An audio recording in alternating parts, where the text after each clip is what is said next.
Здравствуйте! Мы начинаем серию выпусков для школьников третьих-пятых классов на тему «Во имя Победы». В этих выпусках мы будем знакомить с информацией о нашей республике в годы Великой Отечественной войны, о подвиге наших земляков, находящихся в тылу. Сегодняшний выпуск называется «Помощь фронту». Коми – автономная Советская Социалистическая Республика, или коротко Коми АССР. Так называлась наша республика в те годы. Ребята, возможно, вы знаете, что во время войны Коми СССР находилась в тылу. Это значит, что на ее территории не шли бои.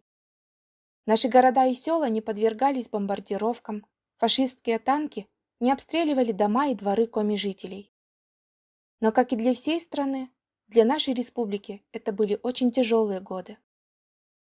Где-то на западе страны шли бои. Фронту необходима была помощь тыла. Из тыловых республик и областей отправляли на фронт оружие, технику, нефть, продукты питания, теплую одежду. В тылу в госпиталях лечили раненых бойцов, принимали эвакуированных людей из разрушенных населенных пунктов. Значительную роль в обеспечении фронта углем, нефтью, древесиной, продуктами, теплой одеждой сыграла и наша республика. С первых месяцев войны все производство республики перестраивается на нужды фронта. Так на мебельных фабриках Коми СССР стали изготавливать армейские лыжи. На фронте в зимнее время они использовались пограничниками, разведчиками, партизанами. Отправляли на фронт жители Коми СССР и теплую одежду. Для отправки были организованы специальные пункты, куда граждане могли принести валенки, верхнюю одежду, теплые штаны, шапки, вязаные вещи. На фотографии, сделанной в 1941 году, мы видим работниц одного из таких пунктов города Сыктывкара. Анастасию Васильевну Земских и Екатерину Андреевну Башкину за работой. Они готовят посылки в Вологду, где наши земляки проходили обучение перед отправкой на фронт. Внимательно женщины записывают адреса, по которым отправятся посылки. А вы заметили, что на посылочном ящике указан только номер почтового ящика в Вологде? Нет фамилий и имен тех, кому адресованы посылки.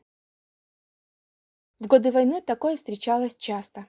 На посылках писали слова «бойцам Красной Армии» или «на фронт». Это означало, что содержимое посылки отправлено не конкретному человеку, и бойцы, получив ее, делились между собой по-братски.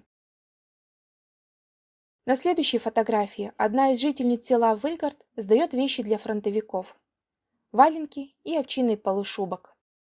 Фотография сделана в 1944 году.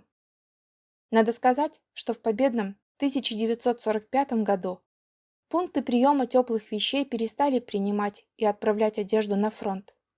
Страна жила ожиданием победы. После сбора вещей огромные тюки с теплой одеждой грузили в машину, на которой везли их к пристани города Сыктывкара. Железной дороги до Сыктывкара в то время еще не было, поэтому почту, отправлявшуюся на фронт, грузили на пароход и отправляли в город Котлас, откуда на поезде посылки следовали дальше. Кстати, и люди, призванные на фронт, также на пароходах отправлялись до Котласа и уже оттуда следовали далее по назначению. Ыстам фронт лишённый пачкам, фашизм лы смерть метаендаштам. Посылая на фронт теплую одежду, тем самым смерть фашизму мы готовим. Звучит призыв на плакате военных лет. Все для фронта, все для победы. С этим лозунгом жили и работали в годы войны советские люди. Наши земляки, ребята, как и многие другие жители страны, сделали все возможное, чтобы приблизить День Победы. На этом наш выпуск «Помощь фронту» подошел к концу. Рассмотрите еще раз фотографии. Прочтите самостоятельно подписи к ним. В следующем выпуске по теме «Во имя Победы» вы узнаете об уроках военного дела, введенных в те годы во всех учебных заведениях страны.